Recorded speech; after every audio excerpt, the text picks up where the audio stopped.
welcome to the Invite Only Experience live podcast. I am your host, Techno. And this is our Ismail. We are bringing you a very special live edition of the Invite Only Experience. We're going to be having some special guests this evening to celebrate bringing in the wonderful Movement Electronic Music Festival. Biggest festival that we have in Detroit. A lot of history to be told, and we have one of the Godfathers himself, one of the pioneers of the very sound that pushes this city, Mr. Kevin Saunderson, joining us. Let's give it up to Kevin. What up? What's happening? Mr. Kevin, how are you? I'm all right, man. Not too bad. Yeah. A little busy, but it's all good. A little bit. Yeah. So tell us about some cool things that we have to expect from you this weekend coming up. Well, there's a lot of things going on. I'm playing 3 after parties. Playing at Detroit Love on Saturday with Defected. Then Sunday's like the huge day. It's this KMS showcase. KMS is my record company, and we've been doing a showcase for years now at the festival. Then we have the after party after that. And then the next day I'm doing a closing party back-to-back with DJ Minx at Spotlight. So Where are you getting sleep in there? I balance myself. I make sure I get my rest, and I go to the festival usually later. So if I'm out, I don't go out. I'm not out all day. You know what I mean? And just make sure I'm just taking care of my health. Yes, you have to. Is there? Are you going to be staying in the city this year? I know last year you were at your spot. I always stay. I don't want to be driving home back and all that. Even with the automated car? Hey, I still don't want to do that. I don't use it like that yet. I love that. Well, perfect. Let's just open it up. We got a lot of different questions, a lot of ground to cover, but just want to kind of open it up. I mean, so from the early days of techno in Detroit, like what were some of your key influences, both from like an electronic perspective and then not electronic perspective, that helped you kind of like develop techno as a genre? Well, I mean, the first person is Juan Atkins. He's the originator. And I went to high school with Juan, Derek May, and junior high. So we grew up as teenagers together. So I used to go over Juan's place and experience him with synthesizers and stuff like that. It just amazed me to see synths and the equipment he had. It draw the interest. And just through time, through the years, being around it, I wasn't planning on being a music person at that time, even though I love music. Now, originally I was from New York, and then I moved to the suburbs of Detroit, and then on to Belleville. So it just rubbed off on me. So they were early influences. They hit me up to the Electrifying Mojo, who played music like a collage music and albums, Prince, Kraftwerk, Parliament Funkadelic, Earth, Wind and Fire. You would hear albums, you wouldn't hear records or singles. He just played their whole album. So you started falling in love with these artists. You got to know them. It was a better connection. So that's really how it developed until I got in college, where that's when it really hit the fan. I was playing football, and I left football to do this music because I was that serious, and I had so much belief that this was the way. Wow. So that's kind of how that happened for me. That's crazy. So when did baseball come into play? Because I know you was it football or baseball? Was it both? Right. Well, football was college football, which I only played a year, and then what position did you play? I was a fullback, running fullback. back. Yeah. Run over people. Yeah. Open up some holes and every now and then get the ball. Yeah. So, but baseball came afterwards as an adult. Something I want to try differently than sports I grew up playing through high school and stuff like that. I never played baseball, so it's kind of a men's league and 30 and over. That's when I started playing baseball. Stuff with a lot less contact, obviously, but a little bit less on the body. It's a little bit less, but I tell you, you'd be surprised at the injuries that come with baseball. It's more than people anticipate. Well, yeah, and I think like even my dad growing up, he played softball and stuff, but his softball was a little bit different than I'm sure the baseball that you play now. There's more beers involved with what he was doing, and a lot less running and stuff like that. Yeah, So it's running still. It's the real deal. And it's, Do you know. slide? Yeah. You slide? Oh, For baseball, man, you got to slide in baseball. you got to do what you got to do. I mean, unless you're fast enough to stand up, you know. But, did you ever steal a base? yeah, definitely. Okay. I don't okay. steal them now. I don't try that now. No, just talking about like the earlier days of like your involvement with movement back when it was even DEMF. Like talk to us a little bit about like when your involvement kind of grew into what it is now.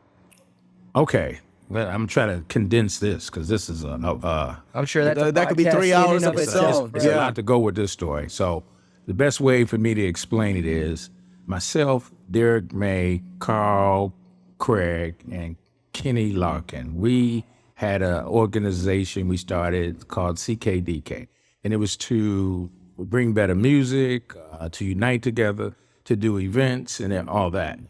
Now, that was our dream and our passion. So one of the meetings, we started talking about what can we do? What can we do? And one of the ideas was, I think Derek or Carl came up with it. Well, we should try to put on a festival at Hart Plaza. That's how it started, okay? Had another meeting. The lady who ended up doing the festival, Carol Marvin, came to this meeting with us and talked about how she can get sponsors and she got connections with the city and she can get us in the door to do this festival. So we traveling, we DJing, we making music. We're not really like meeting like once a week or even once a month. So it kind of filtered away, nothing really happened. But before I know it, Carl just said, look, I decided I'm doing this with Carol as a creative director to book the talent. That was kind of his role. So I was like, I'm glad you got something accomplished. So I supported it. Everybody supported it. And that's really how the first one happened. It was free in the beginning.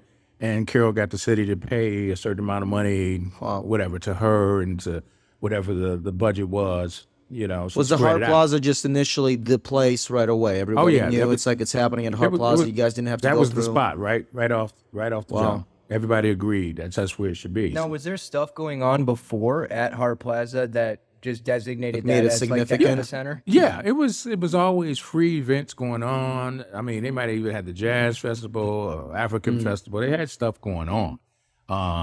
So we fell right in line. Like we should do a festival here.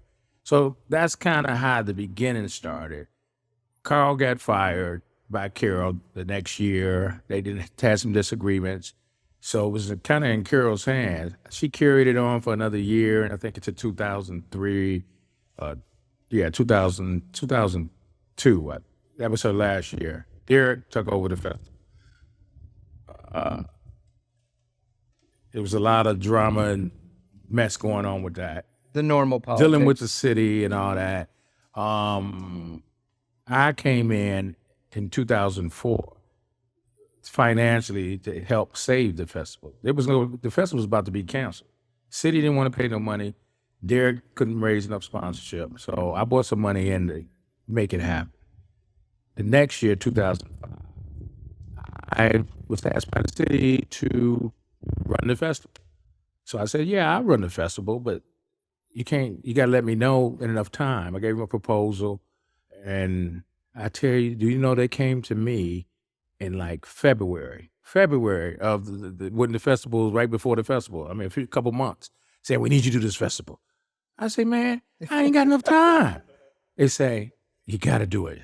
So I said, let me think about it. So, me trying to take on the challenge, I really wanted to do it for the sake of our community and to keep it going. So I said, okay, here's one condition. If I do it, I need to be able to charge. That's how it went from free to being able to charge. Had to go through city council. They voted. It approved it kind of in the 11th hour, but it was already going at the time because, you can't sit back and wait. We were waiting another 2 months for that to happen. Right. So it got approved. We charged. We didn't really charge money. We didn't know the real numbers. You're talking about a lot of information being crammed in, and all of a sudden, I'm still traveling, still trying to DJ, still got people trying to assist me. I bought in Paxa House to produce and run one of the stages, which at that time was the underground stage. So that's how they got involved in the festival. After doing the festival and dealing with the city, to make a long story short, I decided I'm gonna focus on my career. And then Jason took over. That's how it kept going. But it was a lot of dirty business going on. Yeah. Now, how do you think it's changed from like that point to how it's handled kind of now? And what's to come? Yeah. If you can, I don't know if you can predict that, but I feel like you've been here all your life. Well, I mean, it's changed because it's smoother. It's a better operating machine over the years. Paxa House learned from our mistakes from the previous, and it has kept evolving over the years. Production has got better. The artists, I mean, everybody comes here. You know, at that time, we had artists come from Europe, but not as much now. Not as much headline performers. It was a lot of Detroit, and you know, some Europeans and stuff like that. So I think it's just a better production. It's really well thought out, and a lot of lessons have been learned from it, and they do a good job bringing it. It's just the highest level of production. Obviously, I play festivals all around the world, so it's right up there at the top. It's incredible. No, I mean, I'm just thinking about the KMS stage on Sunday. Do you guys want to dive into that? Sure. Yeah. So, I mean, just from like a KMS perspective, like, I mean, over the years, like you guys have had your stage, obviously, at the festival every single year. What do you, like, what goes into, like, you picking the lineup? Like, is it people that have released on KMS before? Obviously, you know, Will Clark has released before. I'm not really sure about, like, Samo Abdel Hadi or, you know, Coco and Breezy yet, but, like, does that stuff go into a factor? Like, what goes into the vision behind you creating the stage? Yeah, I look at the past, present, and the future. You know, I try to balance it out like that, where it's a collage of talent that can actually at some point work together as well. And I've worked with people, for instance, like King. We did a collaboration together. He played my stage. You know, there's been several people I've done collaborations with. And I like to always make sure there's somebody from Detroit and a younger, talented person upcoming that I feel fits in to the festival. I haven't played with Coco and Breezy, but I know like their sound and I liked it, so I wanted to make sure they got on board. And I just try to change it up every year and just keep developing. Obviously, this year is a little different. I'm playing with Idris. Me and Idris Elba, we worked together in the studio, and he worked on one of my tracks. Did some vocals. We all moved together, and then I did a track for him within a city. So you know, the combination, you vibe with people, you feel a connection, and then like, you know, at that time, I wasn't thinking about playing with Idris, but as we developed this relationship over time, it made sense. So I think like from moving in the past till now, like, do you have one specific lineup or one year that kind of stuck out to you as like, yo, that lineup start to finish, that one is Or like gonna, that night, that yeah, showcase. that specific that set at was movement KMS. was my favorite. Like whether it's, you know, your set, like talk to me a little bit about some of your favorite performances from movement over the years past with your involvement. Whoa, there's a lot of performances, man. I mean, Yeah, a ton. I mean, Hundreds, but like in terms of what's your favorite that sticks out for like whether it's E-Dancer, Kevin Saunderson, Inner City, and then what is one that you got to attend as just somebody that was digesting what was going on? Talk to me about that. I would say for me, it was really a combination. E-Dancer was important because I built this whole unique platform. It was really, it was like almost like I was in a spacecraft, and I thought they did a great job building that platform. Now, how tall was that platform at Stargate last year? Man, you mean a couple years ago? It's tall. It was, Yeah, no, I know. I mean, I feel like I had to climb on a Jesus ladder in to the get up sky, there. I'm you like know? way up there, but that was great for me. Inner city, there's special memories because we played on that. We did the main stage. Belleville 3, that was special.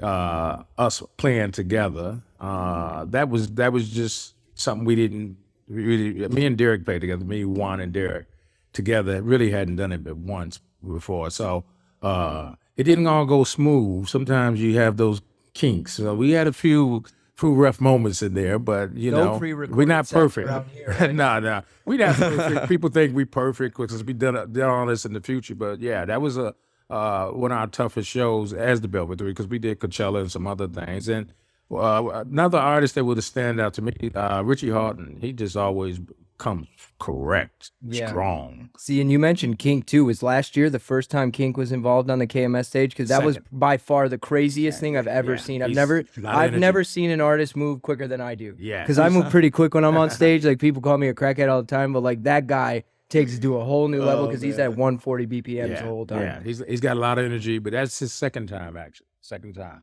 Beautiful. What's his other job then? Kink? Does Kink have his own label? I don't know, to be honest. I don't know. Maybe we should hit him up, get some demos for from KMS. Well, I did release a record with him. Yeah, I released a record with him, our department, a few people that collaborations. Patrick Toppin. Yep. Now, when we think about like the originators that had like a huge part of creating techno and house music in the city of Detroit, that first wave, the Juan Atkins, the Derek May, the Kevin Saundersons. In your opinion, like who were some of the people that 5-10 years after you guys really got the foundation created, like who were some of the names that you can kind of talk about took that torch and kept it running? Obviously, Carl Craig is such a prominent name in Detroit. Who else kind of along with him helped out? Carl, Jeff Mills came into play. Underground Resistance came into play. Octave One came into play. All those guys, Moody Man, Stacy Pullen, Kenny Larkin. That was kind of all the next next wave. Yeah. Now, did they have like an involvement like you have? Like obviously, Carl's got the partnership with Defected this year, which you guys had last year. Do some of those other names, are they as involved behind the scenes as you are with some of the curations and the more heavier lifting type things on the back end? No, not really. They just play and support what we do. And, I mean, Kenny, I would think Moody Man has a little more. He does he does his roller skating thing, and that's pretty unique. Yeah. So along with like his roller skating things, what are some of the other unique things that some of those names kind of do that maybe some people don't know of for movement specifically? I mean, Juan Atkins playing Cybertron. I think he played live last year. Some of the other guys, I mean, as far as I know, they just play. And Stacy always was very popular, and just like last year, he played the main stage. Previous years, he played Carl stage, Detroit Love stage. They're just flowing. Octave One is unique because they just bring hardware, straight up hardware. It's a lot of work. I remember those days, and they do it well. So when we think about, just to kind of segue into just KMS as a whole and the record label and some of the things that we got coming up for the label and stuff, when we think about KMS from Movement last year, right, when you and Dantes were doing back-to-back at the Stargate stage until now, that was your first step into making the label independent. Like, talk to us a little bit about what was the decision behind making it independent, and in the last year, like, how are you feeling about the label? What are some things that you're liking, and where do you want to take it from here? Well, the label has always been around, but it was less. I kind of slowed down in releasing. I mean, I released with over the last 3 or 4 years I was releasing, but then all that copyright stuff, I got rid of that. I sold that, and I just refreshed and started over with a new line, a new generation. Dantes is younger. I'm getting a little older. I'm less involved as before, where I was more involved. But it's all about the future and the legacy of the label and the future of the music. So I let the young fellas handle it mostly. Yeah. You know. So We still got to get your sign off on some of the nittier grittier things. Yeah, you're the last CC that we got to add on the process. We like that. Now, when it comes to like the compilations and stuff like that, I know you've obviously had time to listen through some of the ones that are coming out.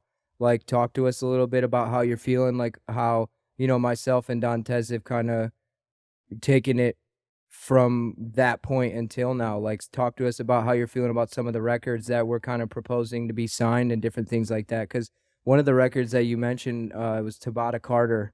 It's the one with like a more holier kind of like techno vibe. It has the choir in it and stuff. So like, talk to us a little bit about how you're feeling about some of those releases. yeah, I mean, I'm loving a lot of the releases. Even some of the tempos is a little fast, but I know like some of the tempos has changed. So even for me, like if it's got a groove, if it's funky, if it works, even if it's fast, I can slow it down a little, you know what I mean, and still make it work. And somebody can play it fast as they want.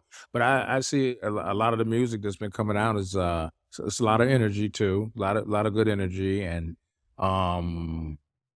it's good to see, that we have some Detroit talent right here also, releasing on the label. It's always important to release. You want to build your community. You want support around it and help people that want to release music around it. And I'm amazed that there's so much youth out here making music that want to be on the label too. Yeah, and I mean, if we really break down from like a compilation perspective, like the amount of local talent that we've been able to kind of put on with the movement sampler, one that comes to mind, and this is one that you always keep at the forefront, is like Darren Devine, right? Yep. Guy's never had any Yep. music released. He released some music, the track Give It To Me on the Right. compilation for Miami, and it's actually the number 3 or 4 most listened It's top to 10. It's top 10 on Beatport, most sold. and Yeah. he's And never he's released a with track every before. legend that's Yeah. on, there he's like between the Carl Craigs, and it was so cool to see. And we had a discussion. I called him. I said, you got to recognize how powerful this is, and don't take Yeah. it lightly. Yeah. So because it goes a long way to release a record and have such a strong foundation as a first release to where you can continue building on what your brand is. So it's awesome to, especially like right off the get-go, to have Right. that. And not even just the as, foundation of having your first release be successful, right? It's your first release being successful, but also on a label that has been such Correct. a prominent power player in the full development of the very genres that we push, right? It's like, it's crazy. And that's just one name. You know what I mean? Even on the one that's coming up, the Hood Needs House compilation that we're releasing on Friday, we got a special merch drop planned for it that's going to be available at the festival. We're going to have it at all Kevin's after parties at, Spotlight here at the Alley Deck at Magic Stick and inside, like Radilex, Alios, Andy Arcade, you, Osei, like all of these names that, for, been trying to get on big labels and stuff like that, and now we're just taking it, and not only are we releasing it during a time where we have hundreds of thousands of people coming to the city to experience what Detroit techno is really all about, but on top of that, it's like we have the true new school artists that are. And I that just are wanted to here. add, and I want to, like, Kevin, you're playing such an important part to us, because even when, we heard Show Me How You Move, you played at the NFL draft. I mean, it just means so much to us, because having started from nothing, knowing nothing about music production, to getting to a point where you're playing our track is just, it inspires us to keep going, and inspires to keep pushing the sound. And Yeah. it's really that in itself is a seed to something else that's going to come up down the road in the future. So I want to thank you personally. Yeah. It means so Absolutely. much. I mean, that's how it works, Even when I was making music back in the day, in the early days, I take it, you take vinyl, you take it to the DJ. Like I might take it to Farley in Chicago, give it to Tony Humphreys, try to get a record to Larry Levan, Ron Hardy. And what's magical is there was many times where we heard the record right there while we at the club. It's like they listened to it right there and throw it right in the mix. Oh. That's like amazing. That gives you so much inspiration. So I know that feeling.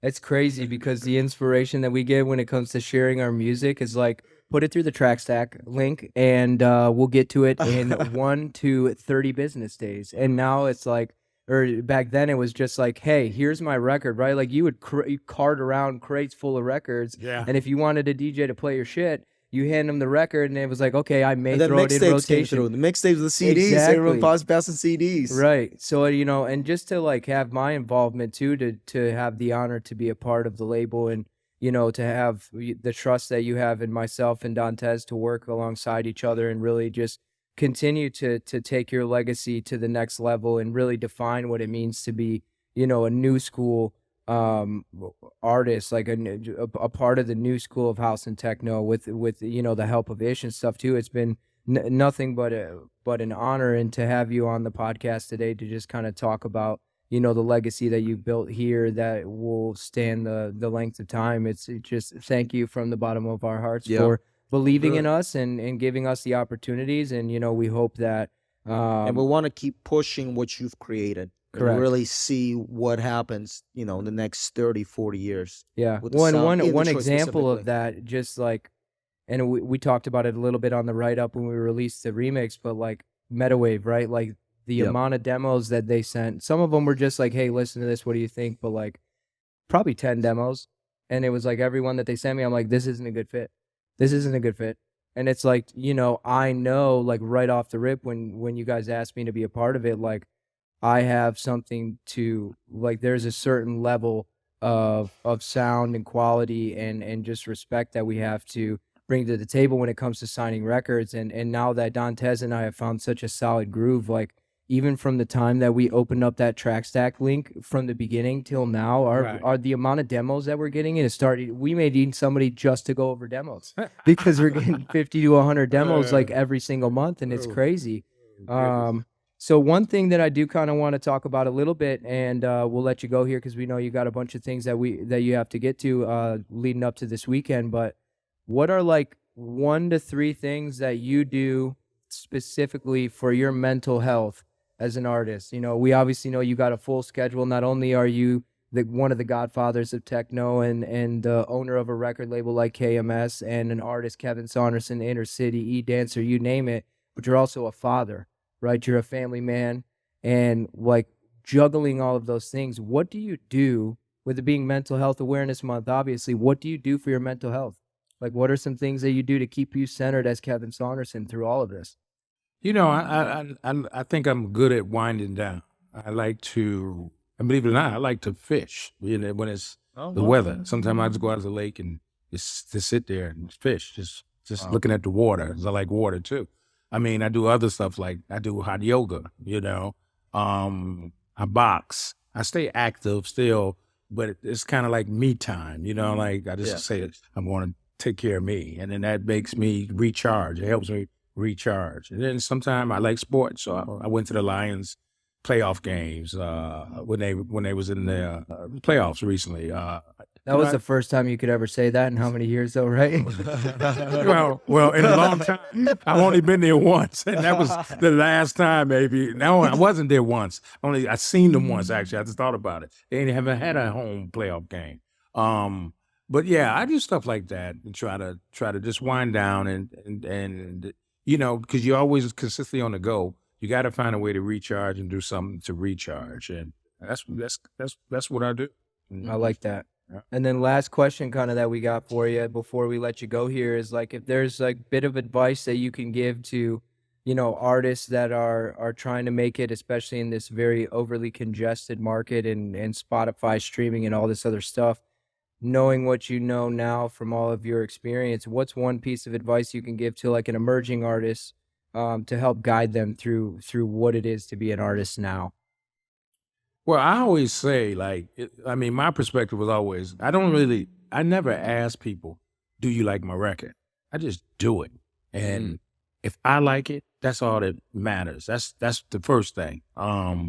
So that's important because person could change your perspective. And I don't give a lot of feedback to artists either. I don't even want artists to ask me, do you like the record? If I like it, if we put it on the label or whatever, then obviously we like it, but I don't get into that part because I don't want to play a role in changing someone's thought pattern of their creative period. process. Right. Yeah. So even with Dante, you know, I never, you know, tell them if something don't work for me, because if it don't work for me, that don't mean it don't work for other people. It's got to work for you. Yeah. More importantly. So that's the main thing. Stick with your guns. Do what you believe. You got to work hard. You got to learn your tools. That's important too. You know, don't have know your tools. And then you got to limit yourself to what you know too. There's a lot of tools out there.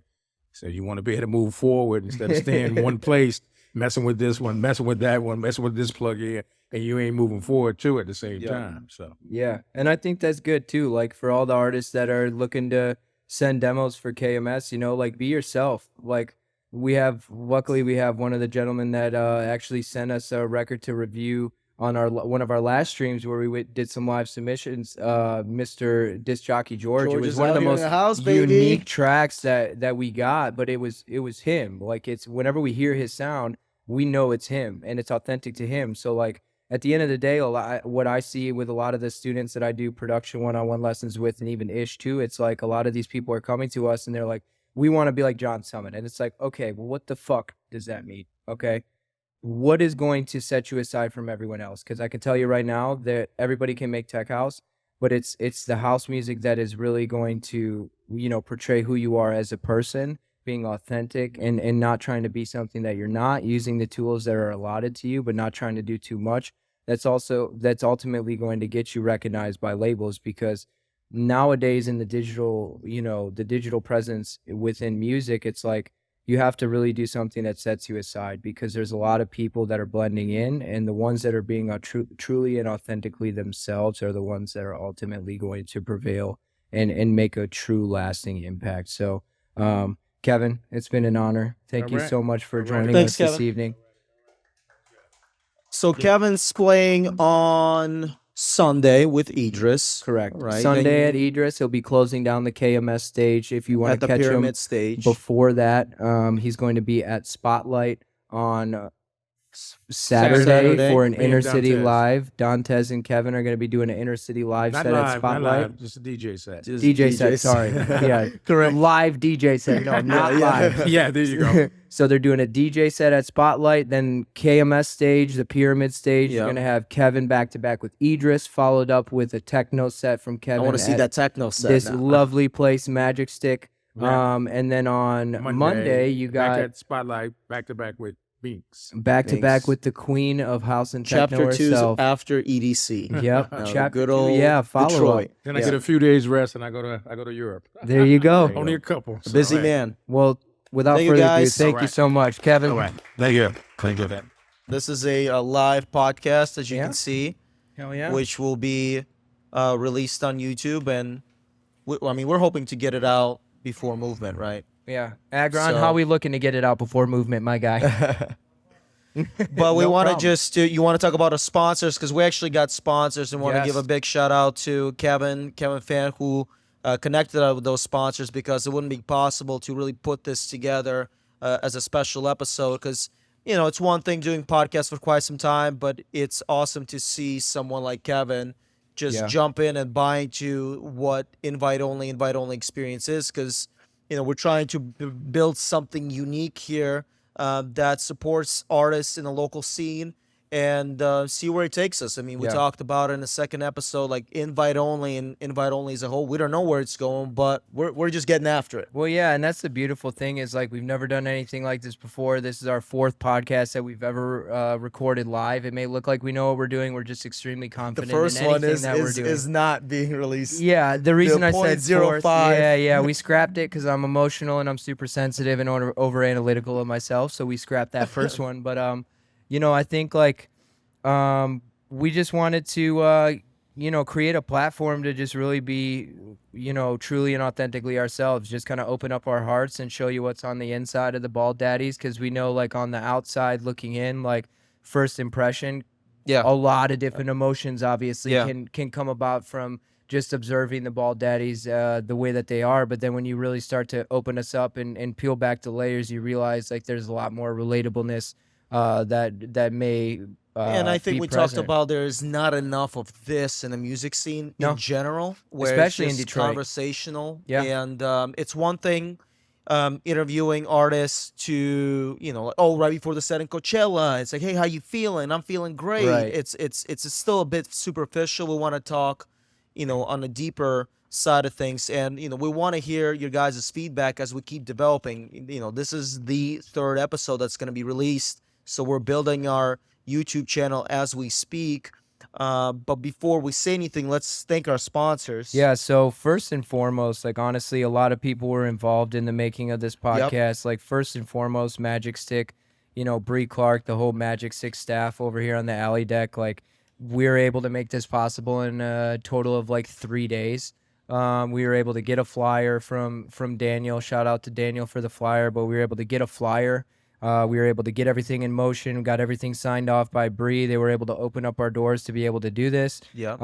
And then, number 2, Menace Media, the ones behind the lens, really just, stepping up to the charge and basically asking, like, We love 'em. What do you need? Where do you need us? And how do you need us? And just like completely stepping up to the charge. The ones behind the lens, every time we do this, there's always going to be 1 to 5 And people. it's not, and we're like, we have so many different ideas, and they're Correct. just like, let's do, like, Every think about the single time. podcast with the track feedback. Yeah. That was a lot of things that went Yeah. on. And to they've make sure never it's done anything solidified, like and that. They never They- done anything like that. They So- were able to step up to the plate and make it work. We had to do some like back end recording, on the side, but they've been nothing short of amazing. And we do have a special discount code for you guys. So if anyone's looking to, get a podcast started or anything like that, Yeah, Max, that's we right.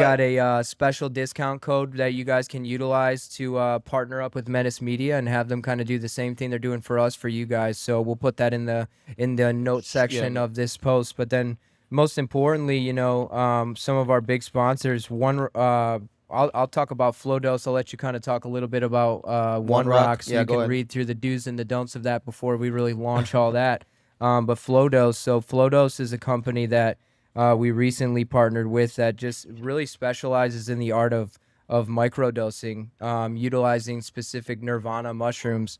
And, they really, really do a good job with packaging. I think, they have so many different ways to bring the Nirvana mushrooms to life. They have a lot of different products, from like Belgian dark chocolate little squares, which those are very dangerous because, although they taste really great, they are still microdosing, so you need to be careful. But they have capsules, they have lemon spritz little packets. And, since I started utilizing FlowDose, I've really seen an increase in just like natural flow of cognitive function, like the way that I can articulate and really bring different things to light in my mind as such an unhinged thing.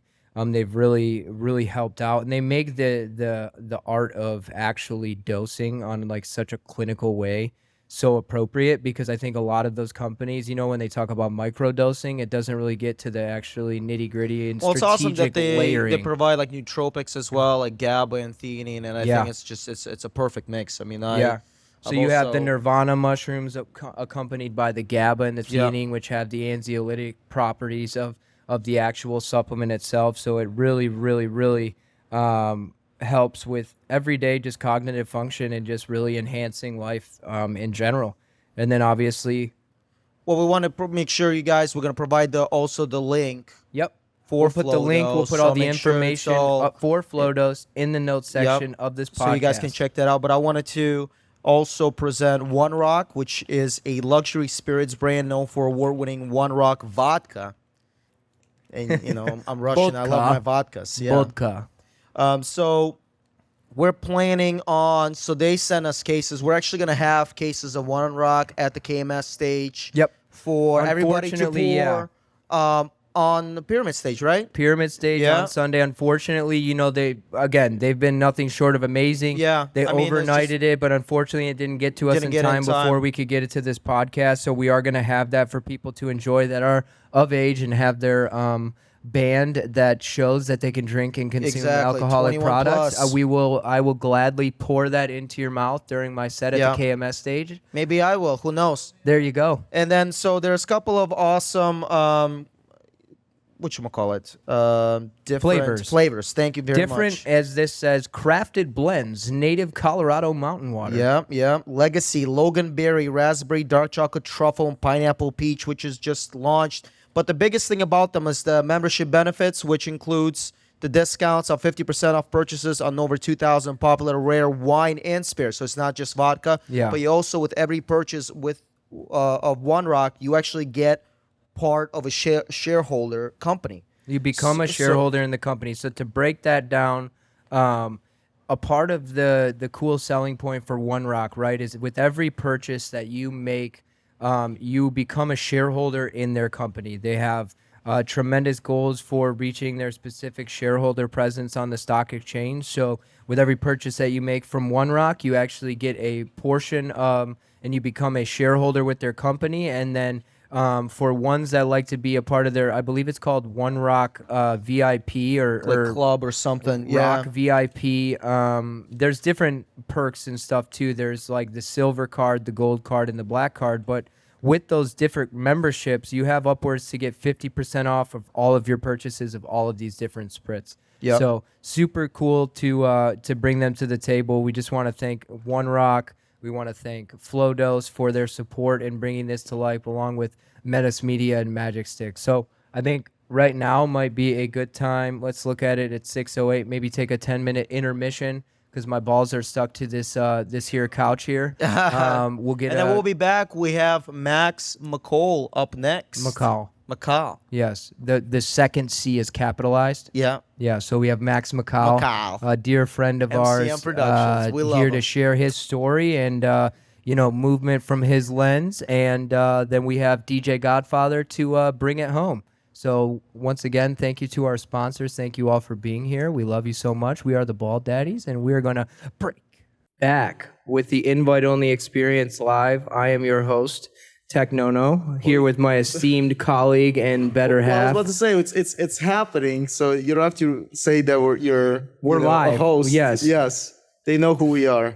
This They're is watching true. this podcast. This is you guys are seeing watching the this invite-only relationship unfold here live for everybody to see. Thank Yeah. you. So love that. the Menace Media would cut from where we ended, and then we're back on, so you don't have to repeat yourself. Yes. Well, they want Yeah. to know who you are. there you go. That's fair. So yeah, just a couple announcements. Obviously, big shout out to Magic Stick for hosting us this evening. They got a couple after parties and official pre-parties that are coming up. We want to bring note to. So Friday we have Mr. Dr. Fresh that's going to be joined by a massive lineup of international and local talent.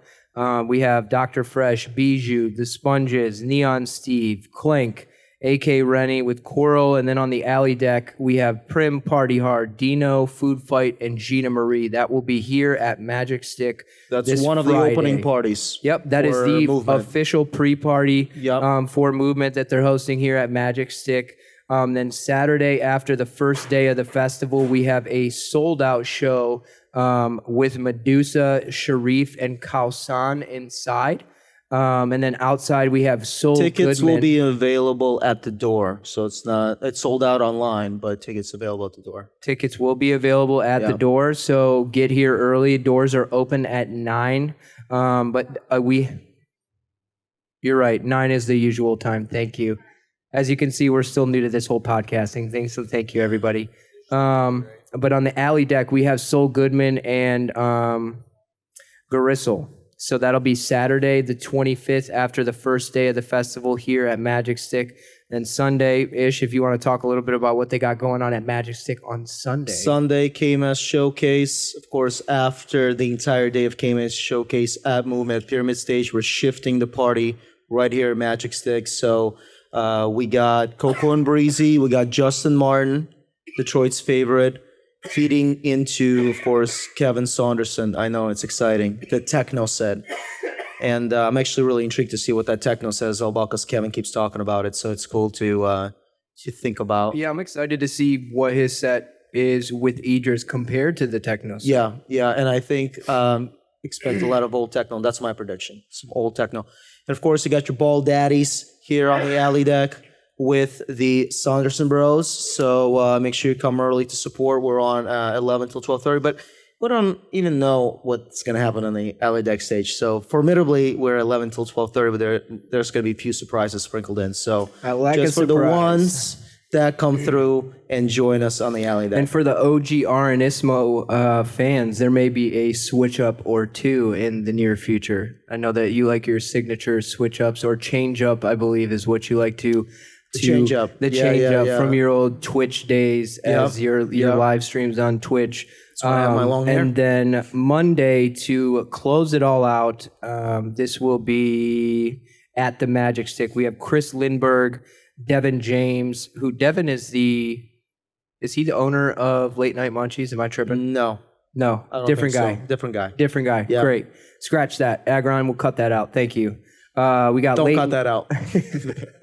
we got Leighton Giordani and then Nicole Mudabauer, actually. Yeah, she's playing like all night pretty much. She is. Some crazy. Like she's going back to back first, and then she's on her own. Then she's going back to back with Chris Liebing, I think, right? Yep. Chris, yeah. Those are like hard, like old school European techno, which is cool. Yep. So we got a bunch of beautiful nights planned here at Magic Stick.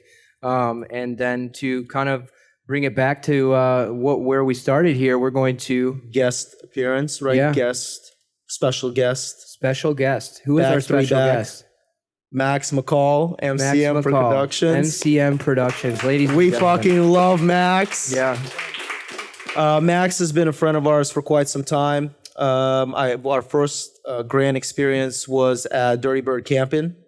This is where we were concerned for your safety, as you were not eating nor drinking, nor A lot of Red Bull and tequila. yep. And Yeah. then I came in, I remember, and I just like, this guy needs some multivitamins. Dude, from- you got from me Iraq. loaded up on vitamins. Yeah, I just Like, loaded you up. unhealthily. And it's funny because you were like, fuck, I'm feeling a lot better. I'm feeling a lot better. And yeah, nothing that was consumed on that day was illegal. It was all nootropic based. It was all I'm whole talking about food, actual vitamin whole based. foods, Yeah, we're talking multivitamins, vitamin complex, D, vitamin B. I probably took, what, 15 vitamins? 15 You to took a- 20 yeah, minimum. yeah, Minimum. yeah. Because we all know Keon, them damn Keon amino aminos, acids Ben are Greenfield. 5 deep just with the Keon Yeah, aminos. So, but yeah, I mean, to see kind of how the relationship has cultivated and developed since then, like, you know, for some of the people that are here joining us this evening, like, you were the first official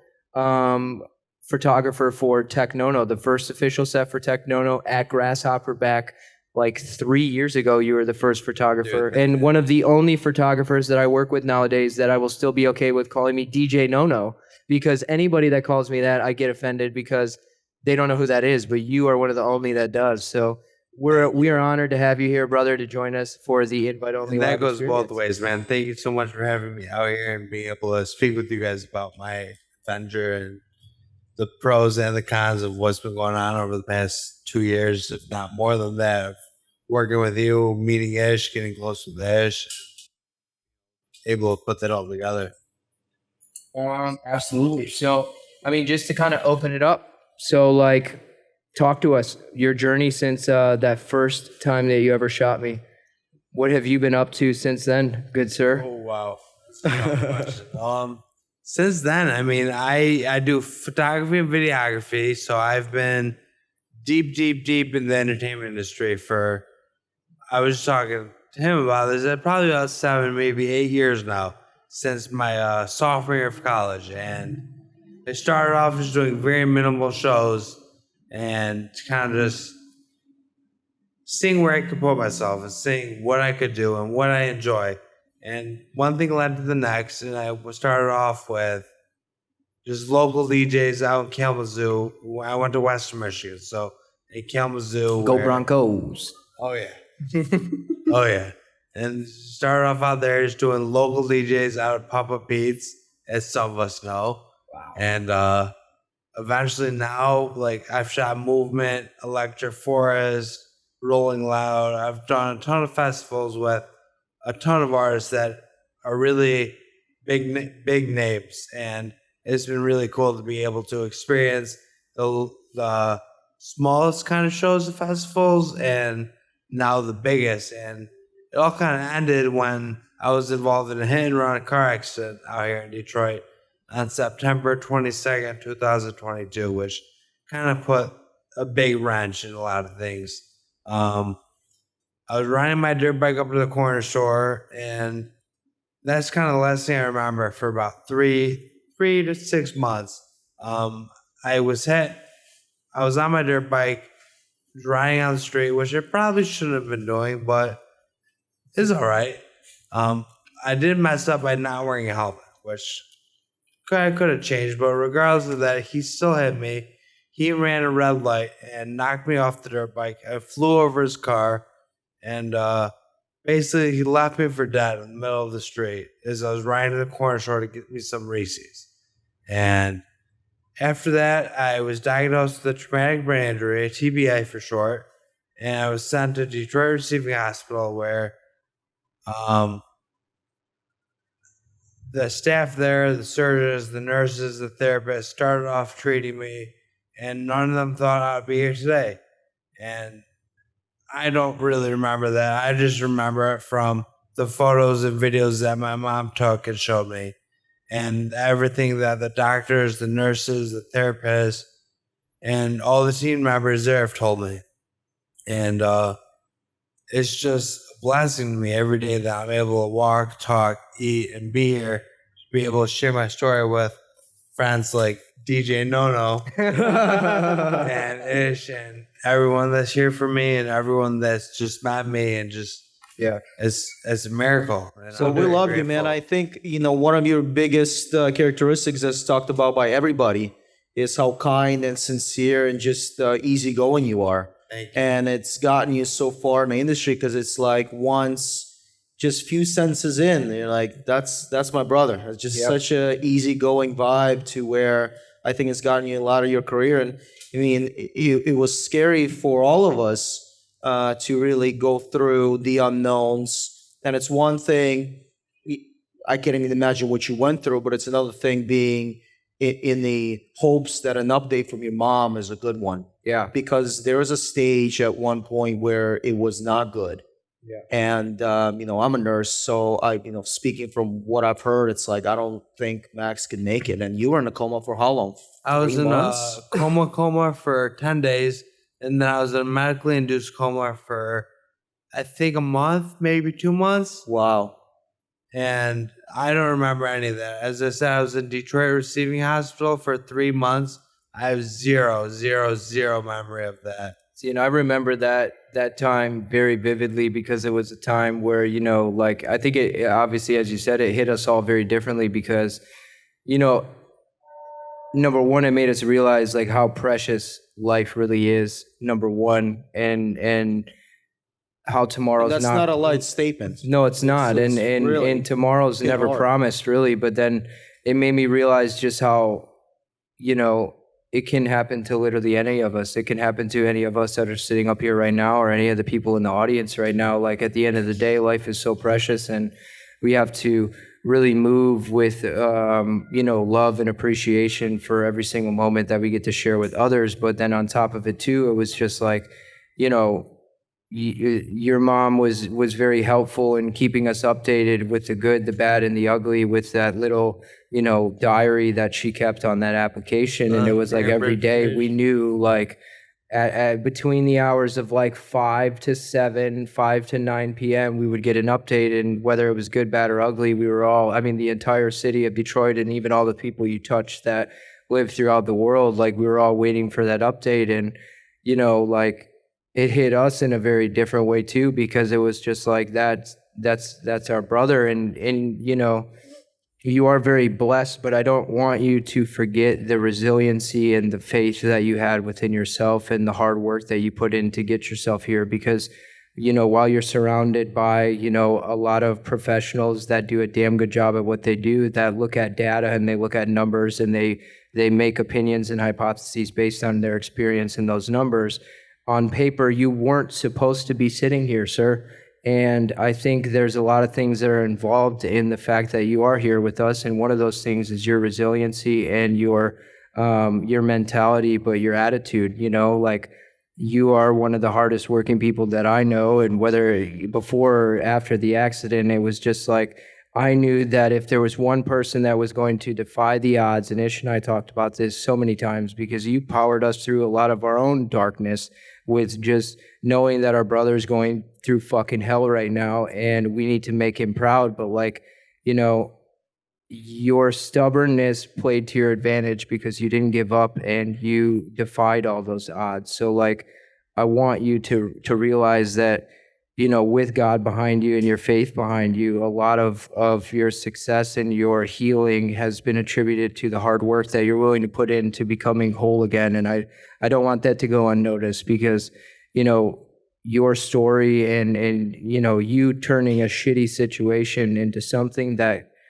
can be a positive influence to others, you know, the possibilities are truly endless, and we're going to be here with you every step of the way, and all these beautiful people here that are joining us this evening will as well. But like, don't ever forget, like, at the end of the day, like with the faith in God and everything that you work for, like you are the reason that you're still here today. So we're really proud of you, brother, and we're honored to have you here. Yes, sir. Thank you. And Any thoughts on that? honestly, no. I don't Next question. I don't know what to say about that. I one thing that I wrote in here that it goes back to resilience. And if you give me 1 second, I'll find it because that really just meant the world to me. Seriously, just. You can chew on that for a little bit. I have a couple other things that I can We say. just We'd keep like to hammering thank the our guy. sponsors. Yes, sponsored by One Rock. And it just meant the world to me. I really appreciate that. Both you Yeah, guys. man. Thank you very I much. mean, and you mean the world to us, but you mean the world to the whole city, brother. Like when what happened to you, like it was difficult for us too, because like we were one of the ones that got the privilege to be able to go behind the scenes and to see you during some very difficult times. And I'm not going to sit here and say that shit did not fuck me up beyond words, because you know, the last time I saw you prior to that, you were fucking hanging upside down with a camera in one hand and your arm around a barrier, and you were just taking the photos that I've seen you take thousands of times. And then it was just like I got a call, and I'm like, wait, what? Like, what just happened? And it hit a lot of us. But like, you know, that mentality that you had to always do your best and do right by others is what got you through. And you know, it's an honor to have you here to discuss some of the beautiful things that you're doing with your experience and that you're bringing to life, not only for yourself but for others to get back to. Yeah, tell us people. about that speech, man. Tell us about the church of like 1,000 people that we the just walked speech that you're into, like, and hey, we we're don't know what the hell gonna. I got is. this motivational speaker thing that I'm doing, and that was basically the context that you gave us. So we walked into a full Jewish gathering. I mean, it was impressive. 500 deep, which, mind you, it was The beautiful youths were there in and of too. itself. Like, but, geez. yeah, like walk us through, like, you know, from that point up until now, like how everything has been. And you like were the closer as well. You were the closer. All right. So I've always enjoyed helping people and being there for people. But after the accident, something clicked in my head where like I just wanted to be the only thing I really wanted to do is like I've gotten all this help through the accident and through my recovery. So why can't I help other people? Help people that are going through TBIs or going through their parents' divorce or dealing with anxiety and whatever other mental health they have to deal with. And I got a phone call from this rabbi I used to work with a lot, Rabbi Yarden, and he's the fucking man. He is one of the directors of Friendship Circle in West Bloomfield, and that's an organization that works with a plethora of children and young adults that have special needs. And they work together to help get these children and young adults out into the real world with jobs, with functioning in society, and all that good stuff. And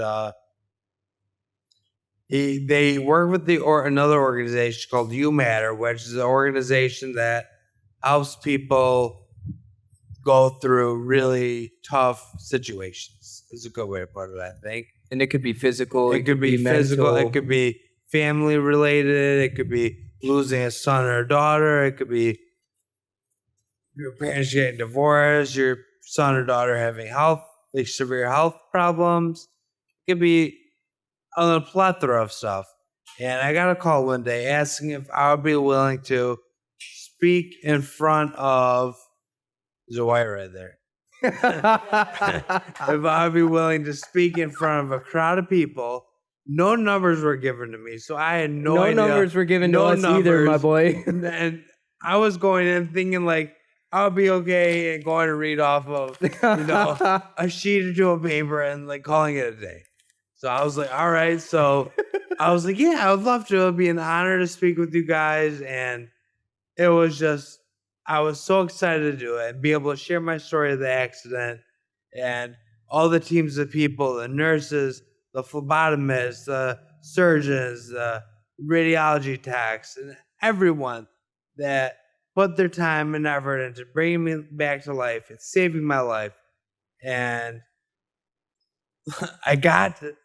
so at first I wrote about 2 pages in size 14 font, which I thought would be good. I wrote it with my mom. I told her everything I wanted to say. Wait, hold on. It. You wrote it with your mom, or your mom typed it and you just said it? My mom typed it. Thank you. You better give that woman the credit she deserves. Mom typed it. She typed what I wanted to say. Shout out, Mom. Hell yeah. She put up with almost 2 years of me not talking, not walking, not eating. She put up with everything. So did my dad. Both absolutely great fucking two people. Beautiful, oh my God, amazing human people. beings that we both got the privilege to get very close with throughout this process. Absolutely. Because they were constantly texting us, letting us know how you were doing, and amazing human beings. The McColl bloodline is strong. Yeah. Let me tell you what, they are strong. So don't fuck with the mother, scary people. Yeah, which one, your mom or your dad? Mom. Yeah, mama person, don't mess around, dog. Don't mess with mama. No. But anyway, so we wrote about 2 pages, 2.5 pages, and then I looked at it. I'm like, Mom, I can't really read it. It's pretty small. 14 font is small. Yeah, I could. See, like I can't see a few people sitting in the audience. I need to wear glasses. So we made the font bigger. It ended up being 11 or 12 pages long. So a little bit of an increase in size. 14 to 72 real quick. But I got to this. It was in the Friendship's house. The community. Sorry, it was at a community house in Birmingham, Michigan, where I walked in, first of all, and there were chairs lined up the building. There were so many chairs. 479 to be exact. I don't know how many there were there, but there were about 200, 300 more than originally said. Yep. I think they said originally there were going to be 300-ish people there, times 2 or 3. Whatever. It was great. Great feeling. So I got there. Then I was told, oh, we're not going to have you guys read off paper. We have 2 teleprompter screens in the back of the room. So I'm like, oh, shit. I can't see. They're all the way in the back of the room. I can't even see what's on the paper in front of me, really. But whatever, I'll do it. So I went up there to practice. I left the paper behind, and boom, I did it. My mom was very impressed. She says, I practice every day before the speech. Every day, multiple times a day. And my mom told me that when I did the speech, even live, she has not seen me do it that great at all while practicing. I mean, it was so electric. It was beyond. It just seemed like a WWE superstar, dude. It's like everyone was. I mean, you just could definitely in it. see you practice it, but at the same time, too, when I asked you, I was like, "Did you practice that?" You're like, "No." You nailed that shit, and I feel like, in my interpretation of everything that kind of played out, you found your now purpose and your calling, given the new set of circumstances in life that you had. I completely agree with that. And like back to going that I love videography, I love photography, and that's one of my favorite things to do. And it always will be. Is my favorite thing to do is take my camera, go around the city, if it's Detroit, Royal Oak, West Bloomfield, whatever city it is, and just be able to go do street photography or go work a concert or a music festival. I love to do that. But to be able to go speak to people in a big or small group and be able to tell my story about the accident and how I've got to where I am today is just the best feeling in the world, to be able to know that if I help at least one person, I'll be happy. Amen, And brother. to be able to help one person, 2 people, 10 people, that's all I want. That's all I want. And Amen. Well, you get to kind of pick up where you left off. At least with me, you get to shoot Movement Festival yet again, huh? And that's a highlight because that will be the first music festival I get to shoot from the accident. So That's pretty awesome, freaking dude. special. That's fucking awesome, That's pretty dude. special. That's a beautiful I'm very thing. excited for Well, this like just to weekend. kind of segue into that, like talk about some of the times that you shot me, by the way, too. Remember that in September? when. Where He at? shot me for there was an Australian guy that came through. I played at Majestic. It was at Majestic. It was me and Golden Coral he Features. shot. Golden Features. That shit tripped me out. I had to leave. Yes. That shit tripped me out. I'm not gonna lie. His like hey, the visuals were dope, sound was dope. I needed to go. That shit was intense. That was crazy. Whatever. But yeah, that was the last time that he shot you. Yeah. That was a And while ago. right That before was the a long accident. time ago. Yeah. Yeah. Well, if you need a videographer for coming up, So you're I playing got at what? you. You're playing at Elephant Room. So maybe Well, I you got know. Parker locked in. I don't want to Oh, you look know, at that. but That was pretty, when I saw you guys play at the Elephant Room, I came with a couple friends who were here today. that's right. Heck yeah. That's That right. was pretty freaking The Dapper cool. Daddies Yeah. came The out. Dapper Daddies, Yeah. with them, Yeah. they were wearing matching suits. Lou was out there. Listen, they weren't. They were, weren't these matching guys were wearing suits. matching suits. They were literally Amazon special, $32.99. I can They put the look link great. in the Don't notes let them section forget here. you. They look great. Yeah. And they were wearing, Noah's wearing a top hat. And I won't ever forget that.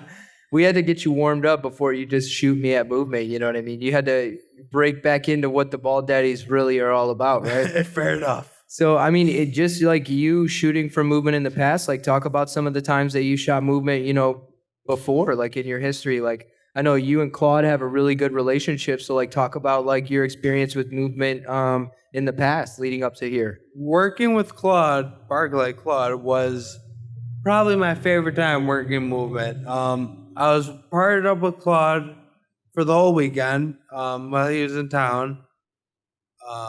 We did some really cool shit together. We went on a helicopter, one of the Detroit helicopters, went through the city in the sky, through the Detroit River. I've never seen the man so scared in my life. And I give him credit because I was in there not holding on. I had my camera in the hand, trying to film him backwards. MCM fashion, hanging out the helicopter. No. Not at all. I was horrified. It was so scary. It was absolutely horrifying, but I played it off like I was good. I love it. But it was a great experience. We got to go out to eat all over the city, just good bonding time. And then he played, I think it was a sunset set during Movement. Yeah. And Now, was that a Barclay Crenshaw set or was that a Claude well, it was set? a Claude Von It Stroke was. set. And So for those of you that don't know, like Claude has actually broken away from the Claude Von Stroke days. I don't know if he's fully broken away, but he has I believe I could be fully, wrong, but Double yeah. D said he only does exclusive shit. Like he will play once or twice a Yeah. year for Yeah. a pretty penny. So like he exclusively now Very is pretty. Barclay Crenshaw, which when I had a conversation with him at Dirty Bird Camping back a couple years ago, when we forged this bond that us three have that are sitting on this stage right now, like he basically said like Barclay has always been like his bread and butter. Like those were the sets that he only did exclusively, right? And Yeah. typically it formulated and aligned with the Dirty Bird schedule, but he said like that is his bread and butter. And like one of the guests that we're going to talk to tonight like was one of the guests that he actually invited out that we had the privilege to go with to Dirty Bird was DJ Godfather. But Barclay Crenshaw, Barclay is his real name. Barclay Crenshaw loves dirty, deep bass and nasty, grimy shit, which I don't really, listen to It's funny because because you didn't know anymore. what Barclay Crenshaw I didn't is, have a and then fucking you clue, went to brother. that at Dirty Bird Camping. I went to go see Black V-Neck. Let's be real. Oh, I went to that's go what it see was? They Black were- V-Neck, they were Oh, sick. bro, and they and were then- right before dude, Barclay, and dude, Barclay and you- walked past me, and I'm like, Claude's about to go on. This is going to be sick. And then he whips out drum and bass to open it up, and I'm like, what the fuck is going on? And I think I was napping, but it's funny because we flipped because I didn't Napping at 3 a.m. Yeah. Because then I was like, like, okay, well, it's camping. It's like, it's vitamins always let 'em sleep happening. in. But then I just walked into Barclay just playing like a portable set.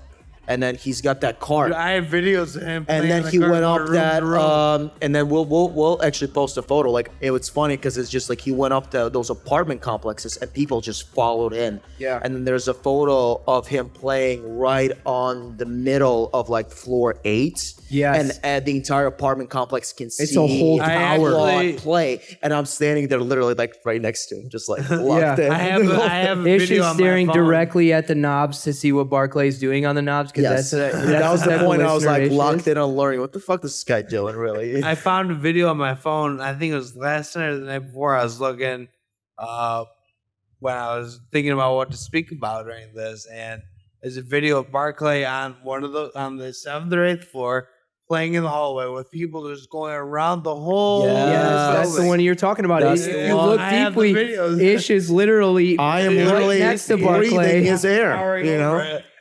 it was such a. It's one of the best, probably unique experiences I've ever had because I did not know what the fuck's going on. Because at that time, I think there was like late night poker parties or something, and all of a sudden, just The burst bingo into him people. playing a portable set. Like I just walked into like, what is going on here? And then people started to crowd in, and I got there early.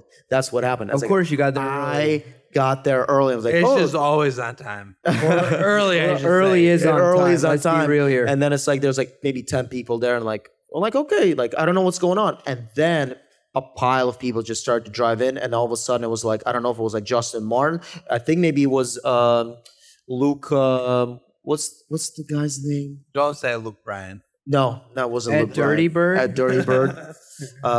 Gosh, I'm forgetting his name. He's a beautiful man. He's a beautiful man. I'll tell you that. Luke Andy, beautiful Luke, man. oh wow, Beautiful man. What a blast. What and I actually love the guy. What has he been doing? I haven't heard from him in a minute. he's doing his thing. He's in LA, I believe. Yeah, But I think I walked into him it playing. was Luke, Andy, and Arnold and Lane, and Arnold and Lane. Dipsy. Justin Dipsy. J was there. Dipsy too. Yes. is Dipsy. Him and I fucking connected. That guy is a madman.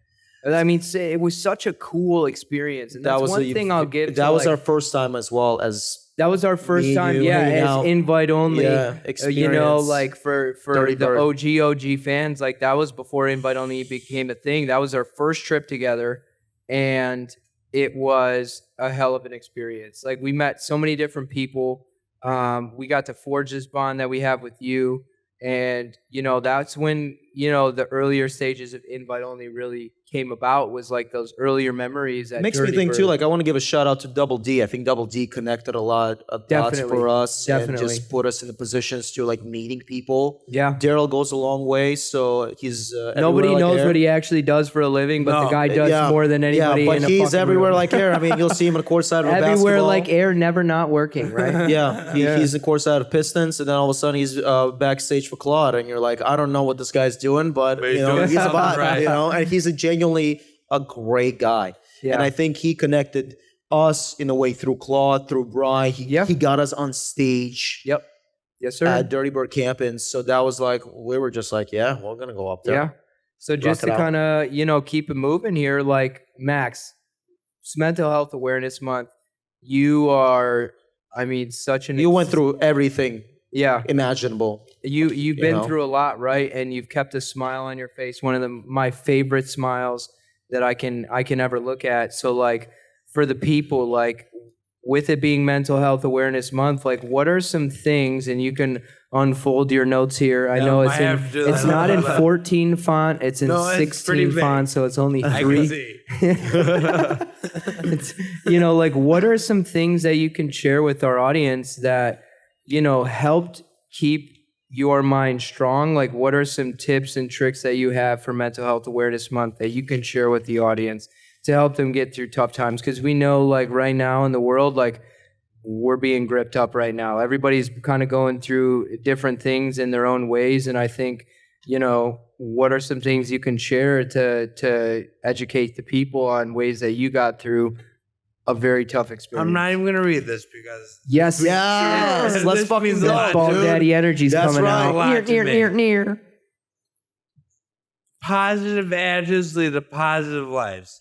That's something that I grew up from my mom. My mom told me that since I can remember, positive attitudes lead to positive life. One more time for the people in the back. Positive attitudes. Attitudes lead to positive lives. Golly. Yes, sir. And Amen. amen.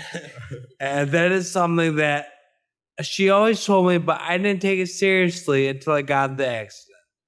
And after the accident, I was absolutely miserable. I don't want to say that because we were shot that. I was absolutely different because laying in the hospital bed for 3 months, not knowing where I was, not knowing who I was, not knowing what was going to happen, if I was going to survive even. My parents were there every single day. My grandparents flew back from Florida, so they didn't even spend any time. They spent very minimal time down in Florida, where they love to be in the winter. But to get through the negative stuff in life, just being positive and realizing that no matter who's by you, that if they're by you, they love you and they want to see you succeed. And if it's stuff that might take you 1.5 years, 2 years to succeed, even me, like my parents, my grandparents, my friends, Kenzie, Caleb, Mads, Emma, everyone here right now has always pushed me further and further and further. And it just lasts very deep with me because they all want to see me become better, become healthier, and just be the Max that I was. And it's not the drug-fueled, wild man, fast life Max. It's the positive. Contained. Say that again, please. Contained. One more time. Contained. Max that I am now. And going through this. Well, guess what? Lions still do the circus, all right, buddy? Going through what I went through, it just really opened my eyes to realize that something can happen to you at any moment. And it could take your life. And again, positive attitudes lead to positive lives. That's something that I live by every day, all day, because you never know when something, God forbid, could happen to you. And just to be able to realize that you're here today, you could eat, you could walk, you could talk. You're not in a wheelchair. You're not walking around with a cane, with crutches, with a walker. That's positive. That's real positive. And Amen. be able to walk up these 5 steps to get in this building today. That's positive. Yes, sir. And Amen. just to be Celebrate the smiling small and- wins, baby. Absolutely. Heck yeah. Well, you know that when you Absolutely. came on this team, that you're gonna have an army of people that are gonna be pushing you, especially with the Bald Daddies. We do things a little bit more intensely than most. They're a little so scary looking, but they're great freaking people. that's just the shine getting in your eyes. You just gotta wipe your glasses So a I little need some bit. sunglasses. Yeah. But like Max, it's been an honor to have you here. It's an honor to, be able to watch your journey so closely and just be able to call you a friend and a brother throughout this whole process. We're super proud of you, and the city's behind you. We believe in you, and we're here to encourage you to continue to share your story with the world that needs it. Your story of grace and resiliency and hard work and just positive attitude, I think, goes a really long way. So Max, Let's give it up to Max McColl. thank you, brother. Thank you. Thank you guys so much for having me out And here. up next, we have the man, the myth, the legend, DJ Godfather. Just DJ he's Godfather, right there in the back. get your pretty little ass over here, buddy. We're gonna take about 10 minutes. Don't let them talk to you like that. We'll take a little 10-minute breather. Everybody have a drink. Yeah. Thank you to our sponsors, One Rock, Flow Dose, and Magic Stick, Menace Media for making this happen. And we'll be right back. All right, we are back for the invite-only experience here with our next special guest, Mr. DJ Godfather. Ladies and gentlemen, round of applause for Mr. DJ Godfather. Thank you. Yeah, How's it going, man? thank you for being here. Thanks for the invite. We have a long history together. You've known me now since my DJ No-No days, one of the first ones to give me an opportunity to really play in the public sector early on in my career. So it's an honor to have you here to discuss all things house and techno, ghetto-tech, and movement, man. All the fun stuff, huh? Hell yeah. So just to kind of kick it off, like, ghetto-tech movement. You've been around now in the city of Detroit doing a lot of different things, right? You own some of the biggest, most successful nightclubs in Detroit. You've pioneered ghetto-tech as a genre from the very beginning. So let's start from the beginning, like ghetto-tech. Like talk about the biggest influences that really pushed you to kind of build what ghetto-tech Like make is. that sound. Yeah, man. Like what inspired you, both electronic inspiration and then outside of electronic? Well, you know, ghetto tech is kind of a mixture of like Detroit techno, Detroit electro, mixed in with like early Miami bass, like booty records, like straight booty shit, you know. And I started DJing when I was 15, and I loved techno, but my first gig, I was 15 at a teen club.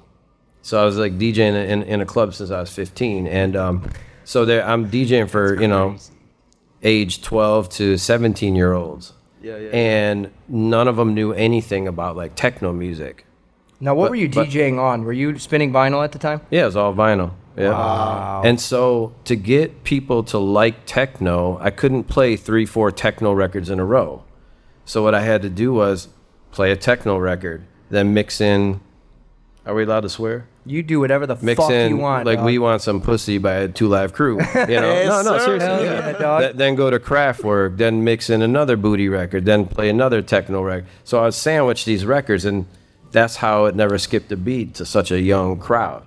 Wow. And then about right before I turned 17, I was already learning how to use my first drum machines, and so I kind of like took what I liked from a techno record and took what I liked from a Miami bass record, and because I just kind of had this sound in my head, because I used to blend the records together. I'm like, so now this kind of sound was in my head to like make the records already blended. Wow. You know, So it's like I you're kind of fused DJing, two. and then that's where your creativity opened up to the production side Yeah. of things. Wow. Yeah, the I force learned how to of make beats being- an hour, like a year after I was already DJing. That's crazy Wow. that the whole idea of ghetto tech came from like, the reading a crowd, right? You are trying to be authentic as an artist, and then on top of that, like, okay, I gotta play some stuff like the 2 Live Crew type shit that's gonna be familiar with them and get them dancing. But like techno is what I love. Like now ghetto tech kind of created. I didn't know that's how it was created. I love that. Well, that's like my version of how the sound came. You know, there's other guys doing similar music too. Well, let's talk about that, because to me personally, and this is what these type of experiences are for, is to educate, right? So like for me Yeah. personally, the only person that pioneered and started ghetto tech is DJ Godfather. Until somebody proves me wrong, that's what I hold I can't true. think of So like, anybody else. what are some of the other names that maybe influenced the sound from yeah, early so- stage too? Yeah, no, it wasn't just me. There was like DJ Fingers back in the day. Actually, I'm releasing his new record next month. On database. And yeah. Wow. And, Awesome. yeah, so he's been DJing before me. So in a way, back then he was one of my DJ influences. You know, and like DJ Zap and DJ Unique, Leon Purse, Gary Chandler. They were all DJs though. Out of all of them though, Fingers was the only one making records the similar sound as mine. And then there's guys like DJ Assault, where he had a partner named Mr. Day, which back then they were a partnership where Mr. Day was producing most of the records, and Assault was like the voice on the records. And then so those guys were making the records like around the same time I started too. No shit. And so it's not just me. It's just kind of like different artists were kind of doing a similar sound around the same time, which evolved. And the funny thing is, it never even had a name, the genre. And so I was getting like hit up by like Rolling Stone magazine and Herb magazine about what's this Detroit sound and what do you call it? And as they were interviewing other people, everyone's like, oh, it's just Detroit music. But everyone else is like, no, it's not. This is techno. This is Miami bass. This is what's this genre? And it never had a name. And one of the writers called it ghetto-tech. And I never even liked the name. I was like, that's fucking cheesy, you know. Yeah, that's whatever. like, who the hell are you talking but about then- Detroit like that for? But then these were back then, print magazines was real big, you know. So when you're in Rolling Stone magazine, that's fucking huge, right? So, the new sound out of Detroit, this ghetto-tech sound, the nasty version of techno, you know, redheaded stepchild of techno music, blah blah blah, you know, like, and then they started calling it ghetto-tech, and then that's how the name came about. Like none of us even made up that. Let's call it this, you know, Right. like yeah. So So at what first I year thought it was that corny. though? 94. Wow. So just to put into perspective, I was swimming through my father's shaft in '94. Me too. High five. You've been doing it for a long say time. A lot of your mama Don't jokes you right dare, now. don't you dare talk about the silver fox. I know you like to do that. Oh God. Yeah, Papa Bear is watching right now in the YouTube crowd. Like, no, but it's cool to know like the origins behind it, cause like, and that's why, you know, I don't ever like to speak improper. It's why we have these conversations. It's like, to me, before this conversation, it was like Brian created ghetto-tech. Like, he's the guy that created ghetto-tech, you know, and like to know that there are all these other names that influence and that were doing stuff similar Yeah, until like- someone threw a name at the whole genre and the whole, you know. I can't complete like take all the credit. You know what Credit, I'm saying? sure. Like there's a handful of people where this movement started at the same time. Yeah. And I was one of the guys. Yeah. You know, and then it got to the point where like it was a good living, man, because like this is back when, you know, Spotify didn't exist. SoundCloud we wasn't a were thing. making records. Yeah. Vinyl records. And the business was a lot better then, because if you knew you pressed up 3,000 records and sold them all at $4 a piece, this release made $12,000, take out your expenses, here's your profit, go on to the next record. You know, and then always keep records printed for, you know, record stores that want 1 and 2 copies that re-up on their See, and I want to orders, you know? highlight like the way you just broke down everything so quickly. Like, when it comes to techno, and I know you and I have had conversations about this too, right? Like, techno, like you asked me on the last podcast, what is techno? It's like, it's a culmination of so many different things, because it's like the promoter, it's the record label manager, it's the artist, it's the producer. But like, a lot of what I know from promoting shows and throwing shows, I've learned from you guys. You know, like when Chrome came to me and asked me to be a part of Garden of Evil, I hadn't met you yet, and then I met you guys, and like you gave me this opportunity to sell some tickets and to play some house music in a place that, you know, was one of the biggest Halloween parties at the time. It's like, all of my knowledge that I know from throwing shows and promoting shows and being successful came from you guys, because you guys, I mean, there's a reason why you still... Let me just say, you guys is the NX crew. Yeah, right? the Annex crew, the 350 Chrome, crew, Godfather, Samir, Samir. Godfather, you know, the whole crew. It's like, you guys educated me on what it was to throw a successful event. But that's the interesting dichotomy, because I would love to know your thoughts on this, Brian, because I know that you impacted his life to a whole nother level. I mean, Yep. we wouldn't be here if it wasn't for you and Yep. giving him an opportunity as DJ Nono. But that transitioned into Tech Nono. And there's people out there that, Brian, don't know that you are one of the most successful guys running a top 40 club, the Annex. Yeah. And vice versa. You have a population that doesn't know what ghetto-tech is. And how do you balance those two? Because he had yeah. to switch his alias. It's crazy because, like, formulate to me, Tech Nono.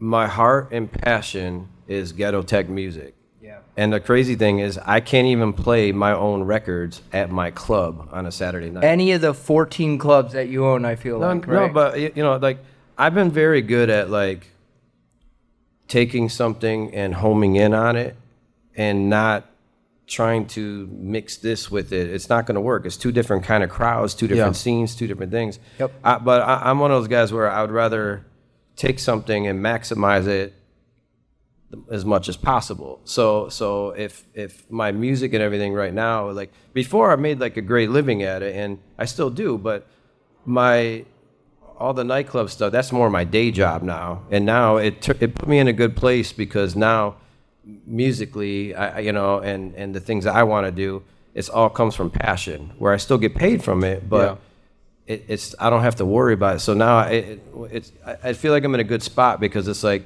my passion and my fun, as opposed to my day job, which is the clubs and stuff. And you just gotta like know what market you're doing. Anything you do, you just gotta like look at, okay, I want to do this.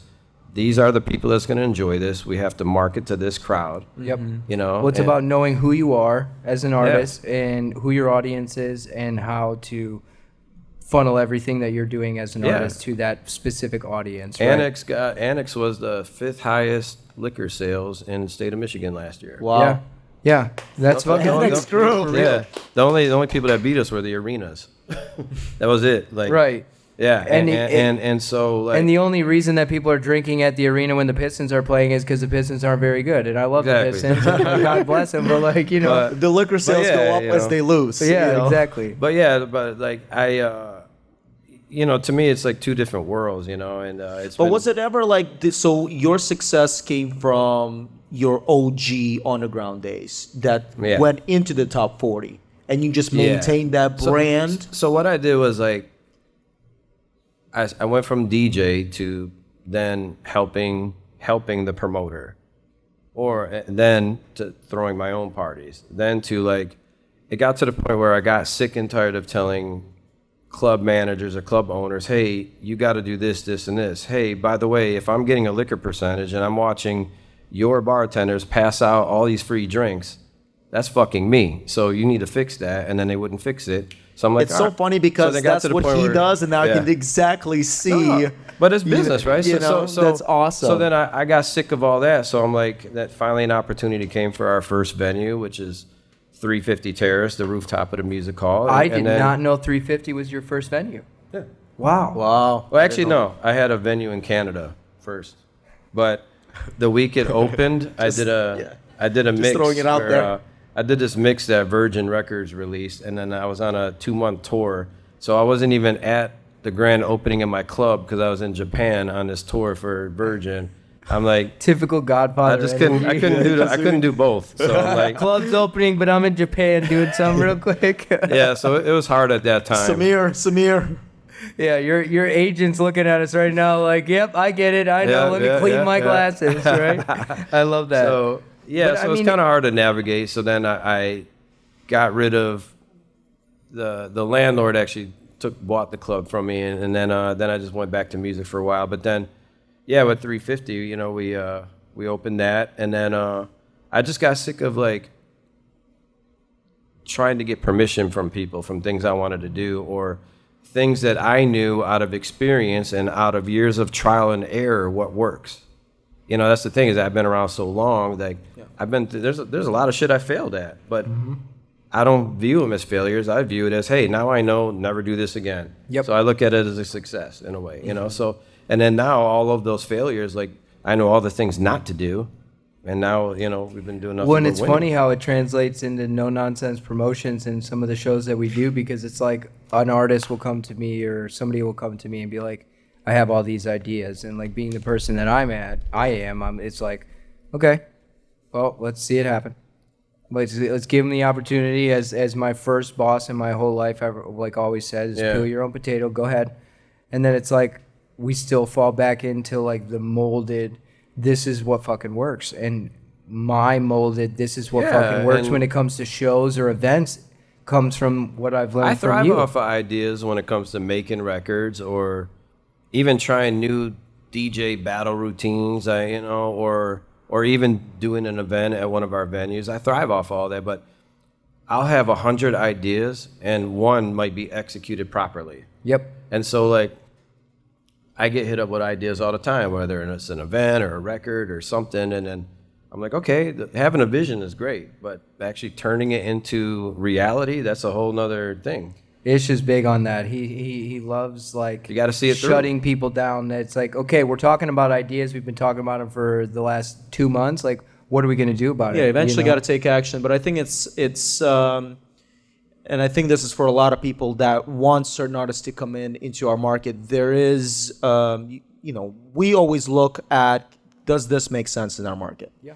And we want it to make sense, and sometimes it takes time. So we really try to formulate there's a lot of ins and outs in the sense of like also cross pathing certain venues, like if you play in Chicago, okay, Detroit, that makes sense, cutting the cost, because bringing your favorite artists, they might be asking a pretty penny, and like in a venue like Magic Stick, well, how do they make money? And it's one thing breaking even, but it's another thing like we need to sustain the business, we have to make money. So I think, Brian, you taught him and he taught me through experience that it doesn't go unnoticed. Because a lot of things that we do with NNP goes back to what you've done successfully as DJ Godfather and all of your business ventures and successes that you've had over, since we've known you. Feel good, really, yeah. That's definitely, And we appreciate that we always can come with an advice. All of it you for always me give is us like, advice. anytime I give anyone advice, I'm just going through like my trial and error. Like, hey, I did this before, it doesn't work. This is why, Not trying to shoot your idea down, but this is why it will not work, or this is why it will work. But you need to see it through. You can't just, there's so many people that just talk. I got an idea. Okay, cool. Yeah. Well, When we're learning that right now, it's like we have so many different people coming to us, like they see the things that we're doing successfully and stuff like that, and they're like, we have all these ideas. We want you to play this party. We want you to do this. And it's just like, well, I'll hear you out. But like at the end of the day, if the criteria isn't met that makes us even want to entertain that idea, like we're going to have to move on. And a lot of that comes from you. So like kudos to you and all the knowledge that you and the team, like Chrome, Samir, the way you guys hold your ground over there. And it doesn't matter like what's going on in life. We know that the fucking Annex is popping the fuck off. We know if it's summertime, 350 is full of shit and sold out damn near every single Saturday, if not Friday too. I think I'm overdue for a proper... Yeah, the he's Annex, overdue with I'm wearing overdue. suits at 350 and cigars in the corner. So we might. That have was to, my birthday. Remember, it was rained out. That's and then I exactly was what the fuck I am belligerently referring drunk, to. listening to some booty shaking music. Yeah. Yeah, we wanted to go the opposite route. Like, we book celebrities and we'll book things, but we never wanted to be talent driven. Right. Because there's other venues that do that, and you can't. I mean, you're sitting in one right now. No, for sure, but you can't have too many talent driven. The market's not that big. It's just going to spread out. It doesn't do anyone any favors. So we're like, let's just stay in our lane.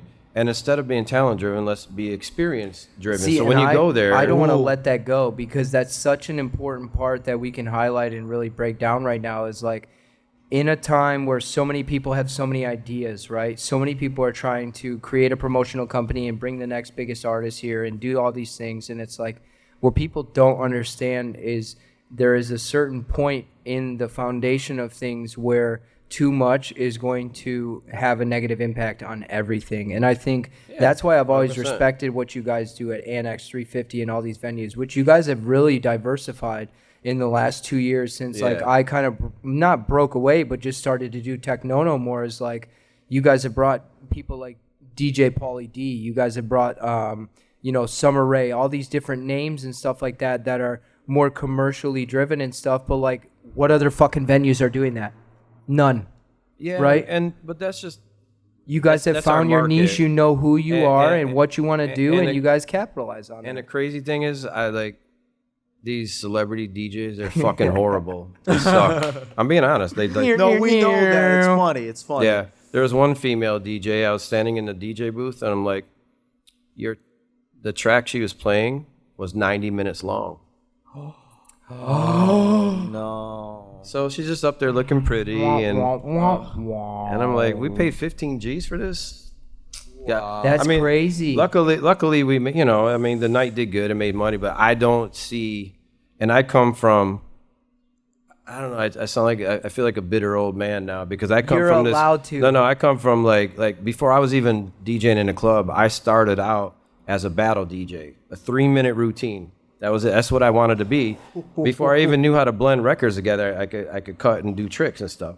But so I came from this like fierce, competitive, like battle DJ thing, and then years later, I'm watching some dumb twat like with a 90-minute song, like just sitting there, and they're like twisting the wrong filter knob I'm like, oh my god. yeah, the like, I'm- channel- They're just Yeah. turning Dude, the like, which channel's effect not to even on. select. There's no feedback coming through, and they're turning yeah, it. yeah. I mean, And it's crazy because I see, like, when Ish, like, for the audience that's listening right now, when you see Ish in the club, if I'm playing, or if you see me in the club and he's playing, or if we're both playing, like, whatever, if you see one of us just, like, sitting in the back corner, staring forward, listening or paying attention to the DJ, that's what we're paying attention to.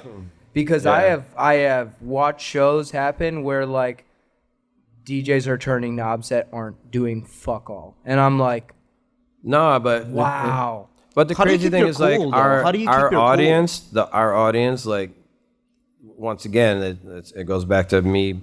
This is my day job, so I gotta like embrace it. So our audience loves all that big Snapchat, like all that Instagram hype bullshit, and it's like they don't really care about the talent. Yep. So Well, it's care about funny. the self is with the talent. yeah, Yeah, and it's funny too how you guys have navigated that and really like been some of the first, because like obviously with DJ Pauly D and some of these names that have come in at the Annex, I've seen a few of them filter into some of the smaller clubs, and it's like I've asked some of those promoters or people that have gone to those events, like, how are they? And they're like, there's 12 people in the fucking venue. And it's like, well, when they came to the Annex, like, Annex was popping the fuck off, and it's like, oh, it we just had to stop selling tickets like 2 days before. That was exactly, crazy. and it just. But the it- cool thing about Pauly D is like it captured two crowds. So one, the crowds that go to like all these clubs in Vegas that go see him. Then also it captured the crowds 10 years older Silver that wa- fucking that- fox in my that dad. watch Lady Jersey Cougars. Shore, and they watched him as a TV star. Literally. So it actually brought kind of two crowds in at once. That's why he was successful here. Absolutely, and I think like a lot of the success that we've seen with NNP and the things that we've been able to do with Bree at Magic Stick is like we owe a lot of that to the things that you taught me early on, and that Ish has kind of learned from conversations together, is like, understanding who you are, who your audience is, and then like how to actually make money. Because at the end of the day, like the main goal isn't to necessarily make money, but also like when it comes to presenting ideas to venues, they have to make money, So Yeah, venues have bills and exactly. It's good to have a passion project, but at least don't lose out on that. Absolutely. Well, so movement. Obviously, it's movement week. It's a big weekend coming up and shit like that. You have been a part of movement since the earlier days in 2005. I know you and Chuck have a very good relationship. You've known each other forever. So, like, let's go back to, like, the roots of TJ Godfather at Demph and movement. Like, talk to us a little bit about your first set at movement. Excuse me. I don't remember it. Well, first of all, I didn't know that Demph started in 2000. I think Kevin said that it started in 2003 or 2002. The first DEMF, I was in the underground stage. DJ Assault was supposed to play after me. He showed up an hour and a half late, and they like, "Can you keep playing?" I'm like, "Sure," but then I had vinyl records, so it's not like I played all my records. Oh fuck. Okay, then Samir, go to the fucking car, get the second get the second No, crate. no. So I started playing B-sides, and then I started like playing records all over again later, and like no one even knew. No one knew. Wow. Yeah. Oh my gosh. Wow. That's how good Brian is. And that was Yeah. for real though. I remember that. That was the first DMF. I So think movement, I like, think what I'm was the your only first- DJ that's played both. There's two DMFs, I think. And, Besides for Kevin, and yeah. I played Movement every year. Has Kevin played it every year? That I don't know. I wish think- he was still I here mean, to be able to. I've played every year. Yeah. And I think Wow. I'm one of the only DJs. Now, here.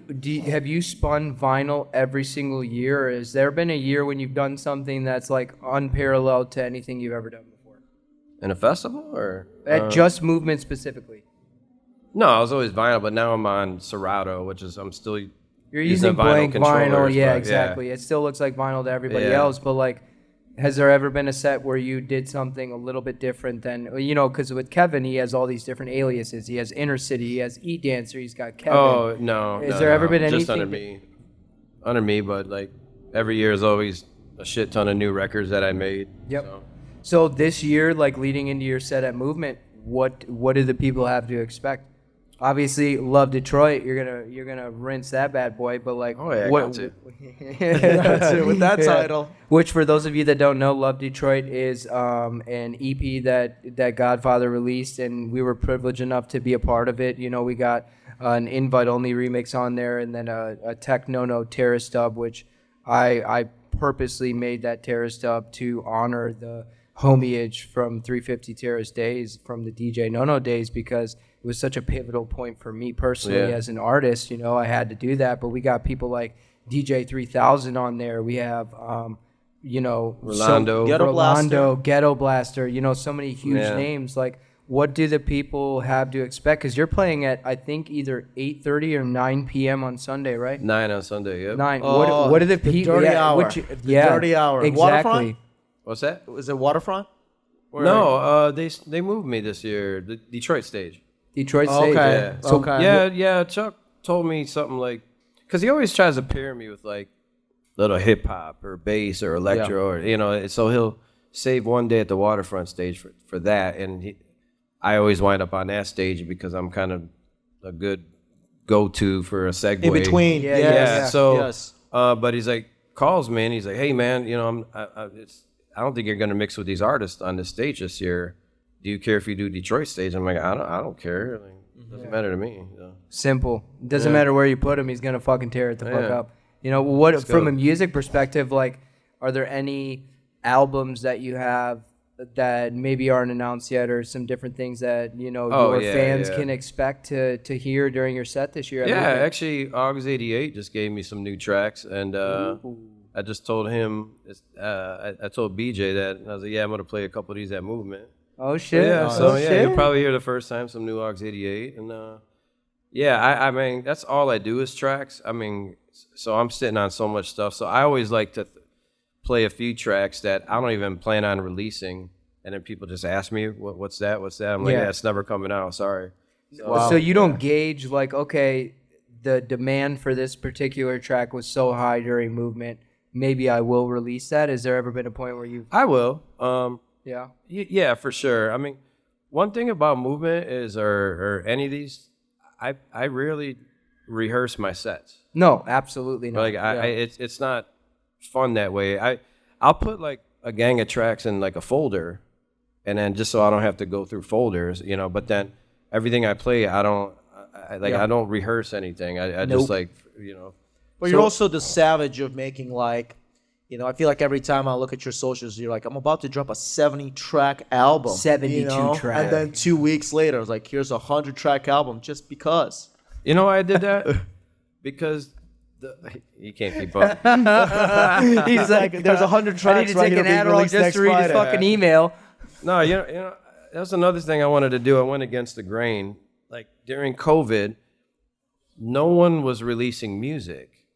It wasn't a lot of music coming out, and everyone was saving their music for after COVID. I'm like, well, this is a perfect window to drop a bomb, right? Yep. Because and plus, a lot of people were just sitting home listening to music. So in my opinion, COVID was the best time. And then forever, I think artists, and it's not a diss, but I think a lot of people are lazy and they want to do a single or they want to do an EP. They're afraid to do an album, you know, and there's pros and cons to both. So I wanted to do an album, but I wanted to do like an album like how I would do. And, you know, like I wanted to do an album like a mix.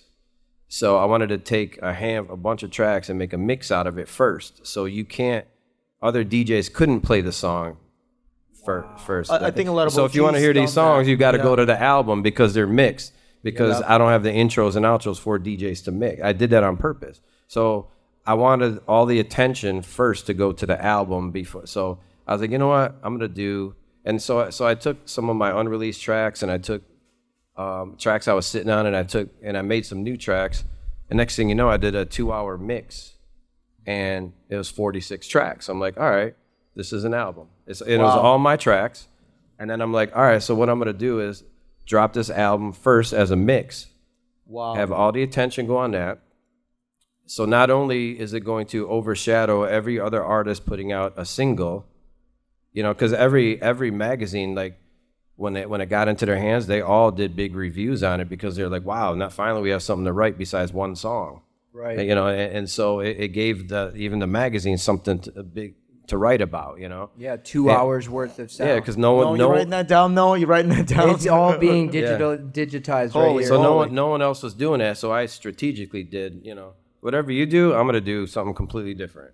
Yeah. And whatever this guy does, I'm doing something different. Like, I don't want to be like anyone else. So, and then after the album came out, then I dropped EPs off, 3 and 4 song EPs off the album. So not only after I dropped the album, like 2 months later, an EP would come out, and then it was promoted to all the magazines and DJs off the album, Electro Beats for Freaks. So it kind of like put a second promotional wave on those songs. So I was able to highlight a few songs at a time off of this big album because, you know, you play 45 songs, it's just going to be a big blur to anyone after a minute. But everyone loved it because they're like, oh, I could play this album and it's just nonstop. You know, it was literally... it wasn't a live mix. I actually mixed it on Ableton because I just wanted it to flow nonstop, you know. So, and then so I did it like that. And then when I dropped the EPs, not only did it give another promotional spike to the album, but then it also was able to highlight those few songs, you know. So, that's crazy. Yeah, so it's kind of like other than you don't really see a lot of artists, whether it's old school artists, new school artists, you name it. You don't see a lot of artists doing that anymore. No, and I think, like I said, I don't know. I think people are content too easy. Artists are. Yeah, I mean think it. Oh well, I got my song. Let's push this. Yeah. And on to the next one. And so many artists are trying to make the next Beatport Top 100. You know, the #1 track, and it's like. There's so much more to it than that. I was telling you guys this you before. literally were just having a comment with me. I was telling you guys, I'm like, why are you worried about that shit? Yeah. Because like, who gives a fuck about a Beatport Top 100? It's only other DJs like that buy from Beatport, right? Right. Okay, so are these DJs booking you as a DJ? No. So who gives a fuck? It'd be better to take your songs and give them to like Resident Advisor. And then have Resident Advisor do a story on it. When was the last time somebody in your realm said anything about Resident Advisor when it came to releasing music? I don't think ever. Never. I'm taking notes Until right now. No, for real. I'm taking notes right now. And It's that's just one right? outlet I'm using for an example. But then it's just better because like who cares about being on this top 100? I was in the top 10 bass artists. Most selling bass artists in the entire world on Beatport. I think last you were year, 6 or it's 7. cool and. But I guess it's like I'm how appreciative, did it but it became a did thing? nothing I mean, for we're me. new to the game, right? We've just been hearing Beatport, and then it's like, where did it come? Is Beatport booking you to play anywhere No, in the but I'm world? just trying to figure out why did it become like a staple of everything DJ? I think people related. were hypnotized Ego. and branded. Ego. And this is not I love Beatport. They've shown me a lot of love. I just think people's mindset is different. Like you can't. That's not gonna get you anywhere. You know. Yeah. I mean, I think it's a part of the pie chart, right? And I think that's what a lot of people, both old school and new school, forget is like, it's a reason that we've been able to propel ourselves to where we're at now is because we understand it's not just one size fits all. It's not just one entity that's going to drive the force. It's really a pie chart of 10 to 20 to 30 to 50 different things between social media branding, between Beatport, Resident Advisor. There you are name people it, it's though that are everything. obsessed over Beatport. I think you guys seen when you did the remix for me. I have a publicist that works in our company, Addie. Not only did she get the EP around the world, so now you got played on BBC Radio, you got played on all these different places, right? Around the world, not only to key DJs all over, but it got to publications all over the world. And I guarantee you probably got more recognition globally from doing it that way than worrying about being on a Beatport chart. Yeah, and I mean, to even break down the releases from KMS, it's like we focus more on getting it in the hands of the DJs, whereas you have really narrowed down your way of attack in terms of getting it into the hands of the people that are going to feature it on the radio stations or the people that are going to ultimately be the residual listeners that build that Spotify, streaming platform. It's like, at the end of the day, you got it into the hands of the people that aren't going to even know who the fuck that song is or what that song is. Yeah. More so than any release that I've ever had. And the game's changed. Like I said, like back when we were selling vinyl, it was a way better time because, like I said, it was a business that you can control. Like, once again, you sell 3,000 records at $4 a piece to all these distributors around the world. You know you should be making this. You know your expenses are this. This is your profit. You pay your artist this. The record label gets this. Now, you don't know until the end of the quarter how many streams you got. And then, you need 8 billion streams to make $500. It's a joke. So now you have to use your music as almost like hey, I'm a DJ. This is my digital business card. Yeah. And then so if you're trying to make music, like the way you're going to make money is off of touring or off of licensing. Which we could do a damn episode in that. We talked in about and of licensing itself. a lot. Yeah. Licensing, but also touring, because some of the fees that some of these artists that have jack shit to stand on are trying to charge to come to the city is egregious. What do you mean? Just like the fees that artists want to come and play in Detroit. Number one, we're not a hard ticket selling market. So if you think you're about to get paid the same amount here that you get paid at Club Space, you better kick rocks and go to a different city. And a lot of these artists think, and you'll say Club Space, but you're talking about a vacation city in Miami. People are going to space. A lot of them are just going to go to space. They don't really care who's playing. Yeah. Or I love challenging anyone. I'm going to see whatever, Claude Von Stroke. Oh, really? What's your favorite song that he did? I'll wait. And then they can't even name one, so they don't even know. Right. So, and a lot of these artists think that they're coming on the strength of them when they're happen to be playing at a really cool spot in a really cool vacation city that people are programmed to go to spend a lot of money. You know? And it ties back into, like the success you guys have had at Annex, right? Because at the end of the day, when people come to Detroit, they have no fucking clue what Detroit's known for outside of anything. Yeah. They want a good time. You can either get a house and techno experience at Magic Stick TV Lounge, one of those venues, or if you want to shake your ass to some booty popping music and hang out with the fucking crew, you go to Annex or the 350 or, the amphitheater and shit too. So it's like, at the end of the day, it's like, like the market is ever so changing, and what gets you here won't get you there. And I think that, you've taught us a lot. You've been such a huge inspiration for us, both from a business perspective, from an artist perspective, Appreciate it. an authenticity perspective. And you connected too. us. We were just talking with when Max was here that you led us up on stage. Yep. At Dirty Bird Camping. You did. Oh, yeah. Yeah, I mean, you were the whole fucking reason And we were that like, we really oh shit, went, now right? we're talking to Claude, we're talking to everybody. I mean, again, the relationships aren't built in one, Sitting. sitting. It's a cultivation of, but you're putting us in a position where we were like, oh wow, thank you. It goes a long way. About that. Yeah, that was fun. It was fun. That was fun. Yeah. I mean, that was in like Florida, our first right? time. Yeah, it was in Florida. It was right that in the was middle of the pandemic. Orlando. Yeah. Okay. And it was the first festival that they did. Like After during COVID, the you still had to do the pandemic. COVID Not after test. COVID. It wasn't after COVID. It was Yeah. when the COVID was still very real, because you couldn't walk anywhere into a restaurant here without a mask on. But in Orlando, they're like, fuck it. Lock them all into one area. Yeah. They can't leave. Then everybody just flocked That's there. right. They did a fucking DoorDash into Into the fucking actual thing. hotel Yeah. resort. You and couldn't could not leave unless leave you had a hotel Vax resort. card or you were an artist. And even with the Vax card, if you left, you had to be re-screened. Oh coming my in. gosh, I remember that. You remember yeah, that? because So- I remember Gene was trying to. You guys can Of come course. to dinner. You guys can come to dinner. come to we'll dinner, get you like, off. No. There's places I was touring to, and my agent was yelling at me because I didn't get vaccinated yet, and he's like, Do not break any laws or say No, anything every illegal on time- the fucking camera. every time I Brian. got on an airplane the day before, whatever country I was in, I had to go find a COVID test place.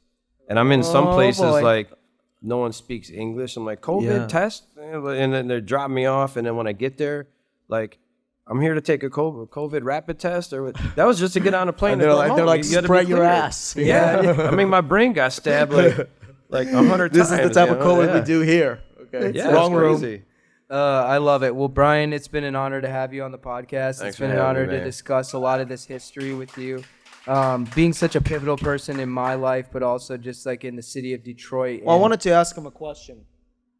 I think just Oh, based so on this cute. conversation. Thank you. Yes, just based on this conversation. I mean, Brian, you've been with us since really the beginning stages. You've seen him as DJ Noah, you've seen as an artist. I mean, do you have any specific advice for us to where you're seeing us go and grow and adapt in the music industry? Yeah, you guys have ever since I've met you guys, you've had the drive and ambition. So that's there. You guys have the creativity. Just don't go, always go against the grain. Like don't, if these guys are doing this, you do this. Yep. Like you got to do whatever you can to separate yourself from everyone else. That's why I've stuck to my sound. There's only 5-6 guys in Detroit doing my sound now. When Hell, there even used in to the be world. 40 of us, but guess what? I would still rather stick to what I'm doing instead of trying to follow some new trend because my identity is completely different than yours. So like if we were to play back to back, Yeah. or I was to play after you or whatever, like when you guys are on, when Invite Only's on, then when I'm on, you're going to hear the different sounds. And it's always important to do something that, don't follow what's going on, like create your own thing and stick to it because those are the guys that'll stick around for years and years and years. I was just talking with BJ from Mogs 88 about that. He was saying the same thing. He's like, that's why we've been around forever because you do what you do, we do what we do. And we're not trying to be like anyone else, and people will always appreciate. You'll find someone appreciate what you're doing. Yeah. Wow. For sure. Well, Brian, hey, you're a legend. What a man. what a Thank you. beautiful Thanks, way to brother. end it, Brian. Thank you so much. We are Invite Only. I am your host, Bald Daddy Techno. This is our Nismo. And guys, before you leave, we're sponsored by Flowdose and One Rock. Flowdose, we have a lot of samples, so if you guys feel free to take some home. Yep. Make sure to we'll provide a link in the Like show and notes of the subscribe. YouTube. But those of you guys that are in person, thank you guys so much. Hell It yeah. takes a village, as we always say, and It these does. are our beginning stages. We want to thank Kevin. Want to thank Max. We want to thank Brian for coming on for this special movement edition. And thank you to Menace Media for making it all Absolute- possible and in our Magic lovely Stick and home, Bree. Magic Stick and Bree. Bree, Thank we you, love you. guys. Thank you, guys. God bless. What's up, Have a Bree? safe night. Yes, sir. Bye-bye. And we're out.